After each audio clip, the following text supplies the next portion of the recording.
திருப்பாவை பாசுரம் 22. அங்கன்மணி அலத்தரசர் அபிமான பங்கமாய் வந்தனின் பள்ளிக்கட்டிற்கீழே சங்கம் நெருப்பார் போல் வந்து தலை பெய்தோம். கிங்கினி வாய் செய்த தாமரை பூ போலே செங்கன் சிறுக சிறிதே எம்மேல் விழியாவோம். திங்களும் ஆதித்தனும் எழுந்தார் போல் அங்கு நிரண்டும் கொண்டு எங்கள் மேல் நோக்குதியே, எங்கள் மேல் சாபம் விழுந்தேலோர் எம்பாவாய். பொருள்: கண்ணா, எங்களை விட சிறந்த வீரர்கள் இருக்கிறார்களா என தங்களை பெருமை எடுத்துக் கொண்டவர்களும் இந்த பரந்த பூமியை ஆட்சி செய்த அரசர்களும் உன் பள்ளிக்கட்டிற்கீழே சங்கமத்திற்கு வந்த பக்தர்களைப் போல் நிற்கிறார்கள். அவர்கள் கூடவே நாங்களும் நிற்கிறோம். எங்கள் மீது கிங்கினி என ஒலிக்கும் சிறுமணியின் வாய் போலவும் மெதுவாக மலரும் தாமரை பூ போலவும் உன்னுடைய சிவந்த தாமரை கண்களை சிறுக சிறுக திறந்து விழிக்க மாட்டாயா? அந்த சந்திரனும் சூரியனும் உதிப்பது போலவே நீ உன் கண்களை திறந்து எங்களை பார்ப்பாயானால் எங்கள் மீது உள்ள எல்லா சாபமும் பாவமும் உடனே தீர்ந்துவிடும். இதுவே இந்த பாசுரத்தின் பொருள்.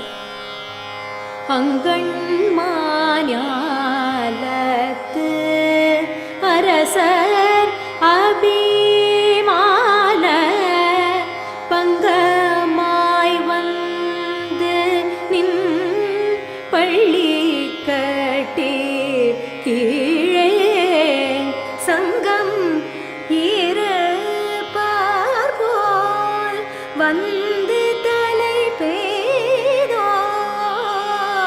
சங்கம் இருப்பார் போல் வந்து தலை பெய்தோம். கிங்கினி வாய் செய்த தாமரை பூ போலே, கிங்கினி வாய் செய்த தாமரை பூ போலே, செங்கண் சிறு சிறிதே என்மேல் விழியாவோ.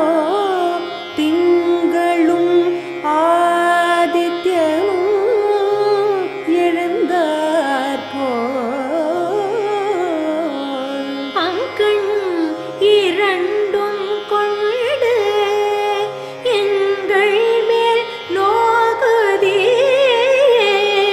அங்கண் இரண்டும் கொண்டு எங்கள் மேல் நோக்குதியே.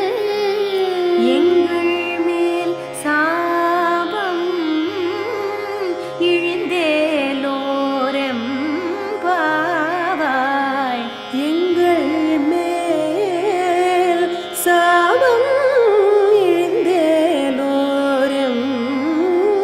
பாவாய்.